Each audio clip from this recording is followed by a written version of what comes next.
Hi. So I said that I would come back and talk to you about the drunken woman, or the prayer of a drunken woman, or praying like a drunk woman, which was today's message. It was awesome. And I back as I promised. And one thing I want to look at, and it's in First Samuel 1. Now, something very prominent about this story. There's so many like amazing little pieces here, little nuggets here, and I hope you can catch them. We'll go along together and gather them. And God is so amazing. He just never ceases to amaze me. And looking at this story, we're talking about a woman who was accused of being drunk while weeping on the courts or the gates of a temple. So, and I hope this doesn't keep timing out of me. So, in order to look at this story and to even begin to understand how a woman who has been crying out and bitter sore in her spirit can be accused of being a drunk, we have to get a little bit of the history. We just don't want to go ahead and accuse Eli of being off, missing the mark. Although we do know a little bit about the judgment of Eli, because this is the same priest that God had to break his neck for letting his sons make temple whores of the women, the priesthood. So in First Samuel, we visit the town, and it's called Ramathaim Zophim. It's really two words. And this is where Elkanah was from. Now, these two words transfer into the twin towers, or the two towers, or watch towers, where watchmen would keep over a city. Now, that's probably nothing to you, but it is also the place where the Levites, the Levitical priests, came from this origin. This is where they originated. Anyway, so we have Elkanah, who is from this place, and he had two wives. We know one wife to be Hannah, and we know the other wife to be Peninnah. Now, Peninnah, she had children. Hannah had no children. And we know that if we look down, to verse 7, we'll see that Hannah, year after year, she went up into the house of the Lord, and she inquired, or she sought the Lord to hear her petition, not just hear her petition, but grant her mercy, and to water her womb, allow her womb to be alive. And one of the things that made her weep bitter is that, according to this, I think she didn't see one important thing. Elkanah, he gave to Peninnah, his other wife, and to all her sons and their daughters, he gave them a hefty portion, which means he gave them things. And this could be one of the things that Hannah was looking at, because all she had was Elkanah's love. It says here that he gave Peninnah and her children, he gave them a portion of his wealth, but to Hannah, to Hannah, he also gave her a portion, but he loved her. He loved her, and he gave her as if she too had had children from him. He gave them both many things, but I'm sure what Hannah was doing was just feeling like in a competition, and she felt like she had been losing. So it's really funny how it mentions in verse 7 how year after year she went to inquire at the house of the Lord, and her adversary provoked her, and therefore she wept and she did not eat. So one day Elkanah, her husband, he comes to her and he asks her, like, why are you weeping sore year after year? Like, surely you should be healed from this thing, or recover from, even wanting or desiring this thing. It's been years. And he says to her, am I not better to you than 10 sons? 10 sons. He's saying, listen, I love you. Am I not as good to you as my sons? And one of the things that I think really provoked Hannah was that it didn't matter how much of Elkanah's love that he had. She had a scorner in her midst. Now that brings me to the point of her being weeping and being sore in spirit. I don't know if you've ever had someone in your midst, if you ever had a tormentor in your midst, it gets to the point where you can be grieved and bitterly grieved, which I think is where Hannah was.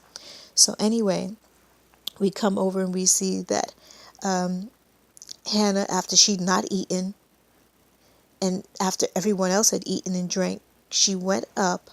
It says that she sat on the seat by the post of the temple of the Lord. Now here she is in the courts of the Lord, in the gates of the Father, in the king's home. And what happens? Eli walks up to her and he asks her, why is she drunk?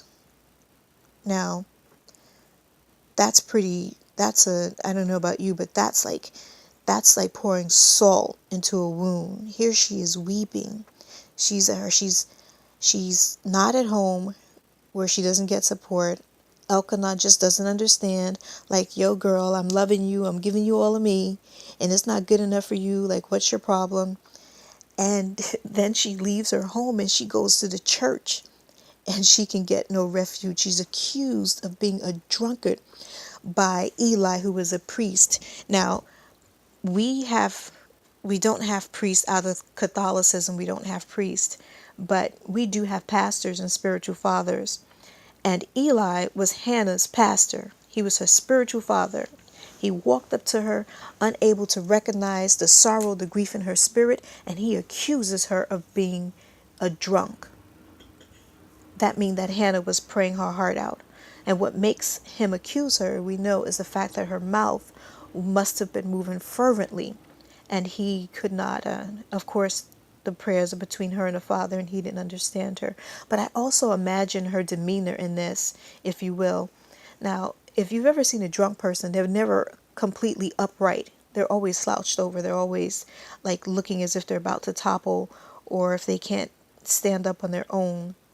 So I can imagine Hannah in her own disposition. She must have been bowed down, practically leaning over. I don't know if you ever cried and you made you clutch your heart or your stomach and you fold.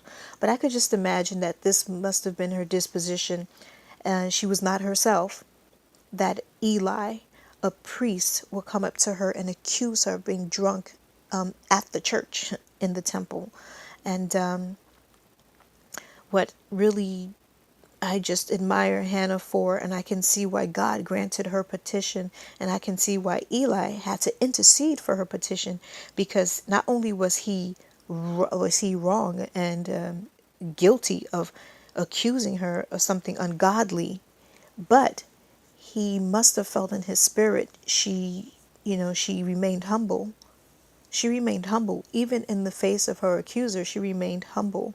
And that is a very difficult thing to do. I don't know about you, but for me, that is an utterly difficult thing to do, to be accused of something that I'm not guilty of, when actually I'm petitioning the Lord. I have been before God, and to be accused of something, a crime that is not mine, it wouldn't remain so calm.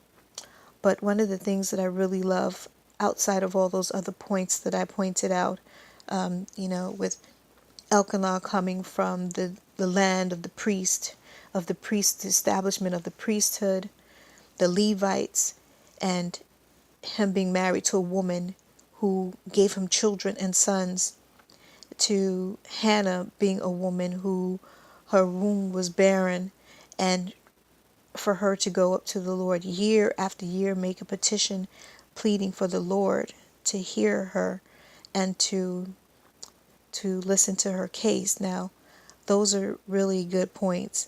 But what stands out to me the most, and what jumps out in my spirit that I wanted to share with you, is that she kept weeping and she kept crying before the Lord. Nothing can stop her.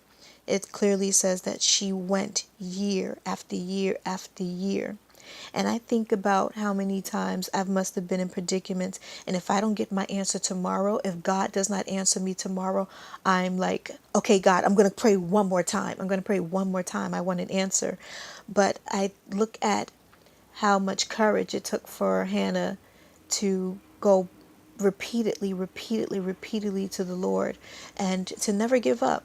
I think that's admirable of her. I think that she kept her godliness, she kept her godly character in the face of her troubles. You know, she didn't do what most people do, which would be to give out. And we know in the end of this, you know, although she was granted Samuel, she was granted her son Samuel after she made the vow. I just think about she was rewarded, but I think about what happened and what she had to go through to get that reward. And she went through a lot.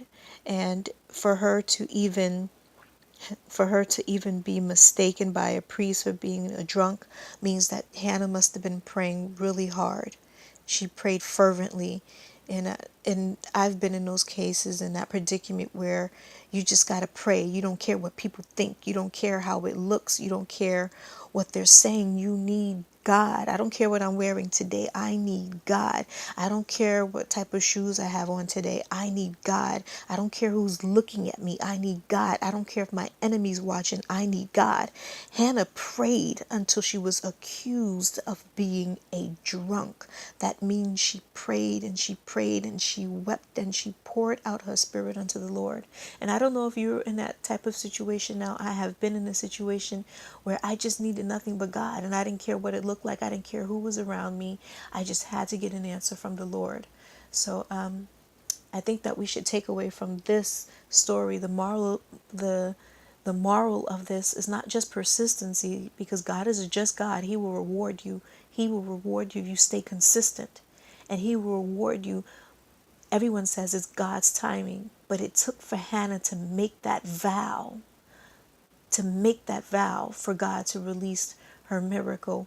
So if you're in a position where you've been, you're crying and you're calling out to the Lord, and people have accused you for many things, they may even say that you pray like a drunk woman. I just want to encourage you, because God, He's not a deaf God. He's not a slumbering God. He's not a faulty priest like Eli. He won't accuse you of anything. He knows your heart. So keep praying, hang in there, and may the Lord bless you and answer you according to your petition in His will.